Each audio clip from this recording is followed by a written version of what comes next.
Hi and welcome to the Financial Fox, the real deal financial TV show for investors, traders and innovators direct from the City of London. We begin today with the escalating tension in the Persian Gulf after the massive attack that has crippled key oil facilities in Saudi Arabia, with almost 6 million barrels of oil lost, more than half of the country's production. While Saudi Arabia has said it expects output to be restored in the near future and global supply should not be disrupted, the size of the loss will still send shockwaves through global energy market. We saw oil price jumping as much as 20% on market open on Monday morning, in the biggest percentage move since 1990 Kuwait invasion. The Trump administration is blaming Iran for the attack, and Trump warned the US is locked and loaded for potential retaliation. We will be joined today by two market experts to cover and explain the consequences of such an event. The first guest will be Zac Phillips, oil and gas analyst based in the UK, and the second guest, directly from Saudi Arabia, is Anas Alhajji, energy market expert. So Zac, it's a pleasure to have you here with us, and let's look together a bit more in depth into what has happened and what are the real implications of this. Yeah, I think it's certainly been a very bold and really quite brash move by the Houthi rebels, if indeed they are responsible. Ultimately, at the end of the day, the thing that's going to really ignite this whole tinderbox that the Middle East is and has been for some time is to what extent there is a direct link through to Iran. Now, there is no doubt that Iran is behind this. There's absolutely zero doubt at all, because you've got the Houthi rebels that start off as the most complicated bit of equipment that they usually have in their arsenal is an RPG and a Toyota pickup. So to go from that to a drone that can deliver the kind of strikes that we've seen is really quite significant, and they've obviously had help. And of course, as we've seen over the last few days, that's had a dramatic impact on the oil price. Yes, there is a little bit of spare capacity in Saudi at the moment, but one wonders how long the storage that is in Saudi Arabia at the moment will be able to satisfy demand. My guess is that there is somewhere between 15 to 20 days worth of demand. And after that, I think we're going to be in a little bit of new territory, because everybody's going to be wondering not what's going to happen next month, but what's going to happen next quarter, in the next 6 months, because a lot of these schedulers are going to start looking forward to getting their winter plans supplied for, and maybe even their spring plans supplied for. So do you think there will be a need for an emergency OPEC meeting? Obviously, if you wanted to go through the mechanism, the OPEC mechanism, I definitely. But I think at some point there's going to have to be a tacit admission that OPEC is going to have to, quote unquote, breach individual quotas and limits to make sure that the 5.5 to 6 million barrels per day that's going to be under question for the next 3 to 6 months is actually satisfied. One of the things is that the oil effective was actually light and extra light type of oil, and we know that some refineries, they actually run only these light crude, and there is no an easy replacement for it. So this is definitely a pinpoint. Do the customers now have to buy a different type of crude, and how that can impact the customer side? Well, that depends very much on the individual refinery. because one of the reasons why hydroskimming refineries like light crude oils, and especially light sweet crude oils, is because they're relatively simplistic. They're really just fractionating the components into the API ranges that are required: gasoline, kerosene, diesel fuel, and the other grades. But some of the more complicated refineries, the greater the complexity of the refinery, the more options you have. Now, obviously, at some point, you're going to be limited by your individual plant contributions to that complexity. But by and large, the more complex your refinery, the better suite of crudes, or better suite of crude slates you can actually choose from. So some of the more complicated refineries with the higher complexities are going to find it easier to substitute out. But it is a real concern for some of the smaller, it has to be said, simpler hydroskimming type refineries, that this outage is going to prove a little bit difficult for them to fill in, because quite frankly, there's nobody that has that kind of capacity to be able to just switch on. Who will be the main importer of Saudi oil to be affected? I mean, some talks about Asian countries. It's predominantly Asian countries these days. I mean, obviously there used to be a lot that used to head towards the US. Certainly some of the heavier crude slates used to go to the US refineries to act as balancing stock, to give them the right yields in their refinery. But in the main, what we're going to really see is a lot of pressure on Asian refiners that have really drawn the large proportion of Saudi crude. Going back to the oil price, I mean, we saw that yesterday the price has jumped almost 20%, which was the biggest rise after the Kuwait invasion. What do you think is going to happen now? I think what really happens now isn't necessarily due to the underlying market fundamentals. I think there is going to be a shortage. We are going to see upward pressure on the oil price. I think in the past, I've commented on perhaps $80, $85 a barrel could be where we settle. What's really going to be driving the oil price in the near to medium term is what the policy response to this actually is. Now, we've had quite dovish comments from the US administration saying that there's an overwhelming weight of evidence that points towards Iran. If it comes to the point where they have very strong evidence, irrefutable evidence that points towards Iran, then I would expect to see the geopolitical risk in the region start to tick up, and that will be reflected in the oil price. Of course, if there continues to be more dovish comments coming from the US administration, then the geopolitical risk premium that's in the oil price will start to wane and peel off. So, I think all eyes on Washington, I think is going to be the watchword. And wherever Washington goes or leads, it's going to be sanctioned by Saudi Arabia, because undoubtedly in the kingdom this is going to be seen as being an outrage.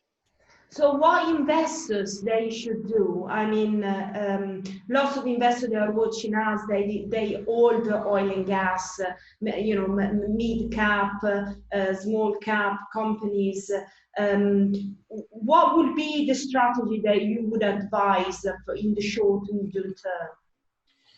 Well, I think in the short medium term, those companies that are in or close to production are undoubtedly going to be the beneficiaries. We'll see a fillet to prices filtering down through the P&L and the balance sheet into the cash flow items, which is to all intents and purposes the only thing that investors really should be focusing on is the cash. And to that extent, the single largest beneficiaries are going to be are going to be the likes of BP, Shell, Premier, Tullow. Those guys in production, significant levels of production. Of course, some of their production is going to be hedged, and for those particular barrels that are hedged, we're not going to see an impact. But there are also a substantial proportion of the portfolio that won't be hedged, and those we'll see come through and feed through straight away. For obviously, the smaller the company, the more dramatic the impact will be. So if we really want to see a substantial feed through quickly, then it's going to be the likes of the independents and the smaller independents that are going to benefit more significantly quicker. And if we look at that, the likes of Egdon and perhaps even in this instance, maybe Union Jack oil, simply because Wrestle looks as if it's going to be coming on stream in the next 6 months, and maybe even stretch that to the end of the first quarter. But these are all important elements that are going to be factored into the underlying valuations. Now, the appraisal and the exploration type companies, well, again, it has less of an impact because their portfolios are more longer term. But what I think it does do is it really reiterates the need to diversify supply lines and sources. And I think what it will do is it'll start to reinvigorate interest in some of the more long-term portfolios, the exploration and appraisal type portfolios. But again, I think that's something that's probably more for the longer term. So that's very interesting. So eyes on independent oil and gas company close to production or in production, and also obviously look at some large cap company with cash and lower cost of production. Is that kind of the summary?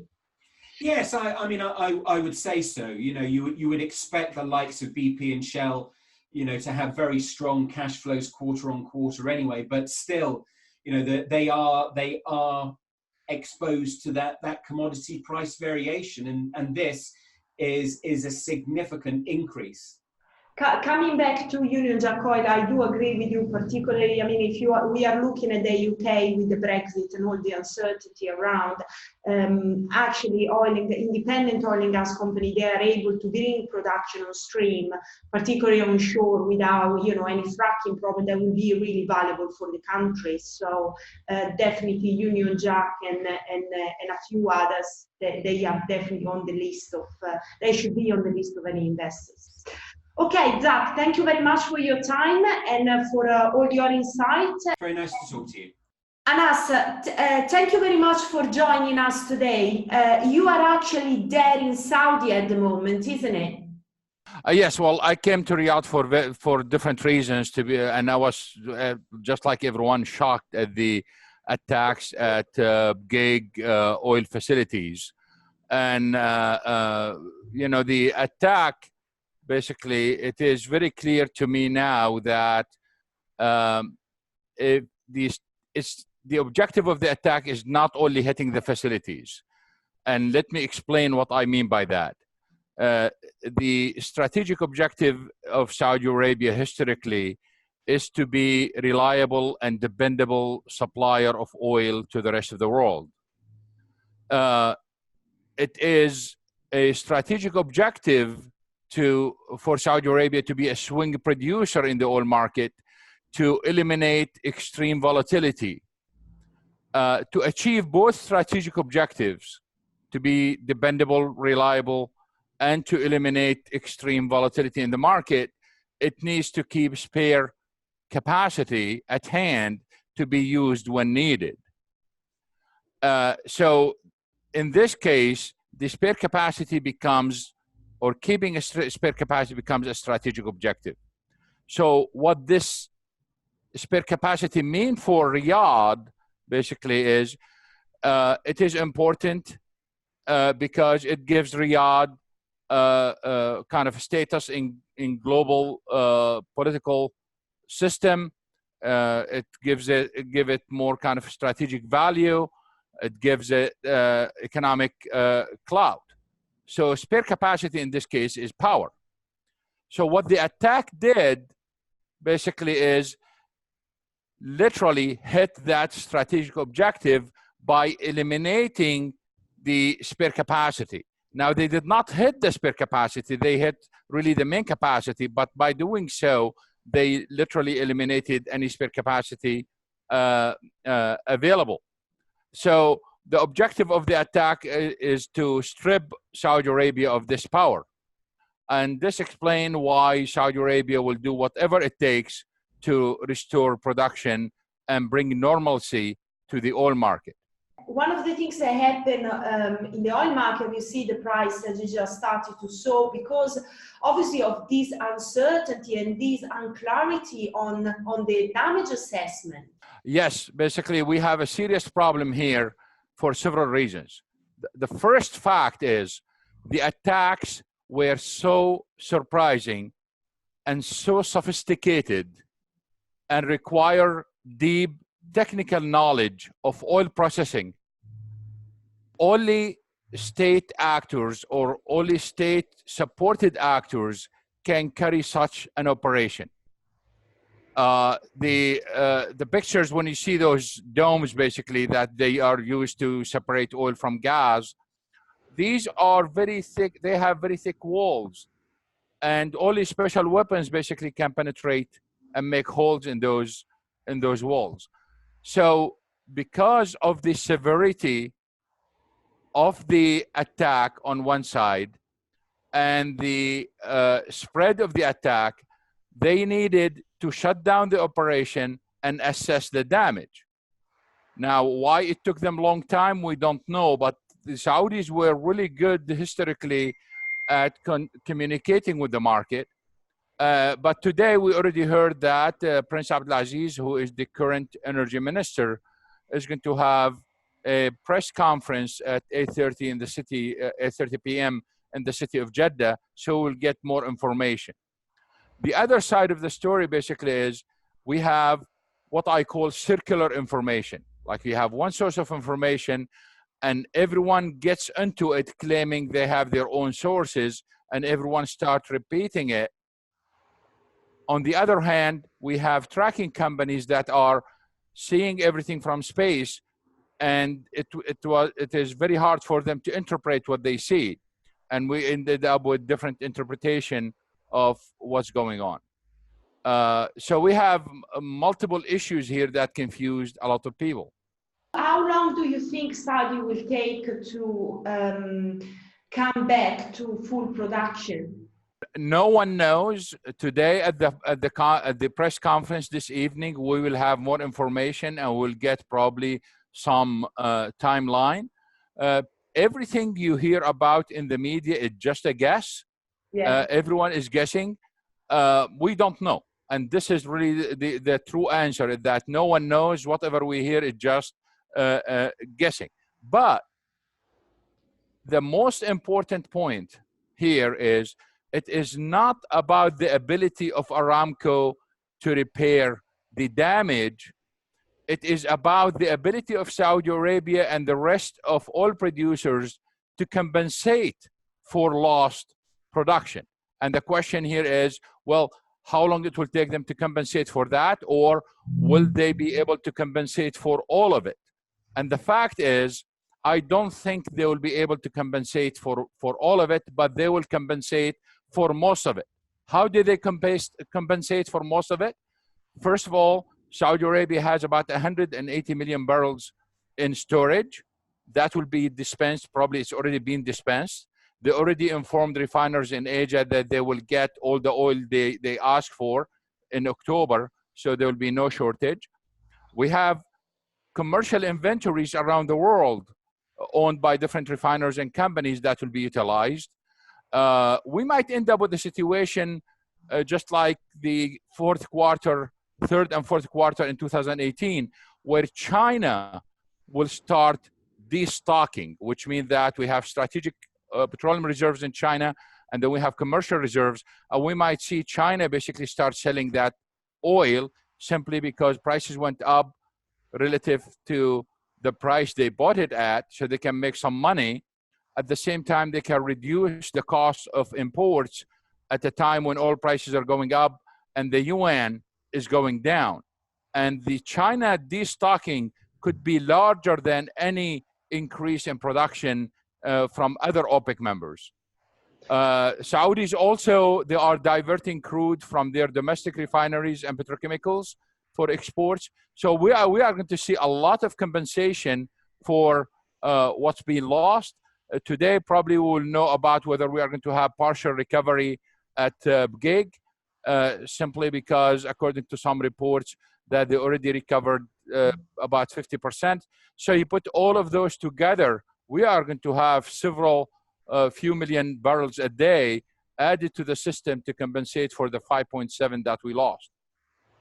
What about Iran? I mean, we saw the US basically is pointing Iran as the responsible for this attack, which is actually creating a really big geopolitical problem that will probably start to be pricing into the oil price. What's your views and your thought about the US? The only fact we have on the ground right now is that the attack is very sophisticated and it needs a state actor. Who did it? We don't know. The US is claiming that it is Iran. The Saudis said nothing. There were some suggestions that the attack came from Iraq, from some media and social media sources, but Iraq denied that. It is only the US who is saying Iraq. They did not show the evidence. They said Iran. They did not show the evidence, except that they showed two pictures of the damage at Gig, but they did not show where the attack came from. We don't know. But if there is any retaliation, it is very clear to me that there will not be an immediate retaliation for the following reason. The Trump administration wants to make sure that there is enough oil in the system before they lose more oil. So probably they will wait until, if there is retaliation, they will wait until Saudis restore full capacity and then act then. In a tweet, we also saw that Donald Trump said that basically the global energy supply doesn't really need Saudi Arabia because, the US will be fully self-sufficient very soon, and there are different sources of oil. I mean, I doubt this is really true. What's your take on this? Well, the problem is President Trump is completely ignorant of the oil business. When he mentioned that the United States does not need Saudi oil and does not need the oil from this area, he completely misunderstands the crude quality issues. The US produces a lot of light sweet, super light, and condensates from shale, but US refineries need the heavier oil that comes from Iraq, Kuwait, and Saudi Arabia. So there is a quality issue here that he cannot ignore. He also ignores the fact that the largest refineries in the United States are owned by foreign countries. The largest refinery in the United States, which is Motiva, is owned by the Saudis. So to say that we don't need the Saudi oil shows his ignorance of the market. What I wanted to see is also to pick up your brain on the oil price. What do you think is going to happen over the next couple of weeks? The general question is we don't know because there are too many moving parts right now. You already mentioned earlier that basically people are confused and we don't know what's happening. So today's press conference in the evening will give us more clarity on one side, and it will probably set a timeline for the return of the facilities. But all we can do right now is kind of propose some scenarios to prices because we have no clear information on what's going on. If the facilities need long time to be repaired, then that's going to affect the forward curve. And we are going to see the whole forward curve basically getting flatter and flatter in this case, which means that futures prices like 5-6 months from now are going to be way higher than what they are today. So that's the impact if the repair will take a long time. If the repairs are going to take a very short period of time, then we are going to see a major decline in prices from today's levels. One last thing, Saudi Aramco was planning to do an IPO. Do you think this is going to impact their plans? I personally do not know. There were some reports circulating around that the IPO will be delayed because of the event, and that basically makes sense. But we don't know because if the repairs are going to be really fast and really quick. This is an opportunity for Aramco and Aramco employees to shine and show the capabilities of Aramco, and probably they will go on with the IPO anyway. But if it's going to take several months to repair, then there is a possibility that they will delay the IPO. Thank you very much, Anas. You're welcome. We will probably speak soon after the meeting tonight and see, what's the decision and what is going to happen. Perfect. Thank you very much.